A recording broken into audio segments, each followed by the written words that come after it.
Hello friends, welcome back to cricket news updates. Harleen দেওলের দুর্ধর্ষপূর্ণ খেলাটি আমরা গতকাল দেখতে পেলাম। হ্যাঁ বন্ধুরা, খেলাধুলায় এমন কিছু মুহূর্ত থাকে যা ভেতরে ভেতরে গভীরভাবে আঘাত করে। যখন আপনাকে সবার সামনে অনুভব করানো হয় যে আপনি সেই মুহূর্তে যথেষ্ট নন। একজন ব্যাটসম্যানের জন্য সবচেয়ে বড় অপমান হল প্রতিপক্ষের আউট হওয়া। এটি একটি ভিন্ন জিনিস, কিন্তু আপনার নিজের দলের সিদ্ধান্তে আউট হওয়া সম্পূর্ণ ভিন্ন স্তরের ধাক্কা দেয়।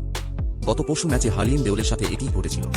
যখন তিনি দিল্লি ক্যাপিটালসের বিরুদ্ধে 47 রানের ইনিংস খেলেছিলেন, তখন তার উচ্চ স্ট্রাইক রেটের কারণে তাকে অবসর নিতে বলা হয়েছিল।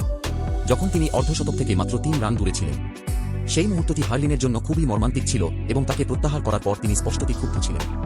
এবং স্পষ্টতই তার কোচ অভিষেক নায়ারও তাকে অবসর আউট করার সিদ্ধান্তে জড়িত ছিলেন। কিন্তু গতকাল সে মাত্র 32 বলে তার 50 রান পূর্ণ করে এবং তার ম্যাচটিও শেষ করে। সে শেষ পর্যন্ত অপরাজিত থাকেন এবং গতকালের ইনিংসের জন্য অভিষেক নায়ার তাকে জড়িয়ে ধরেছিলেন, যেমনটি আপনি সেই ছবিতে দেখতে পাচ্ছেন। আর গতকাল ব্যাট করার সময় যখন সে পরপর 3টি 4 মারে, ক্যামেরাম্যান অভিষেক নায়ারকেও এটি দেখিয়েছিলেন, যেখানে এমনকি ধারাভাষ্যকাররাও হেসেছিলেন।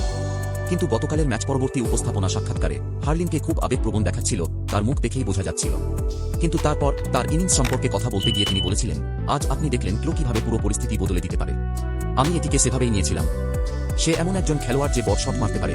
আজ সেই পরিকল্পনাটি করেছি আমি। এটিকে এভাবেই দেখি। আজ আলাদা কিছু ছিল না। আমি কেবল কয়েকটি বাউন্ডারি বল পেয়েছি। কখনো কখনো এটি কেবল আপনার টিম। আমার প্রস্তুতি একেবারে স্বাভাবিক ছিল। গতকালও আমি ভালো ব্যাটিং করছিলাম। এই অবসরপ্রাপ্ত আউট জিনিসটি নিয়ে বারবার চাপ দেওয়ার কোনো মানে হয় না। এবং প্রতিপক্ষের অধিনায়ক হরমনপ্রীত তার ইনিংস সম্পর্কে কথা বলতে গিয়ে বলেছিলেন, হার্লিনের দেখা উচিত যে সে দলে কি আনতে পারে। সে সব সময় ভালো করে, তাকে অবসর নিতে দেখে আমি অবাক হয়েছিলাম। কিন্তু আজ সে ইতিবাচক মানসিকতা নিয়ে এসেছে এবং আমি আশা করি ভবিষ্যতেও সে এভাবেই ব্যাট করতে থাকবে। Stay tuned for more cricket news updates only on Crick News. Thank you.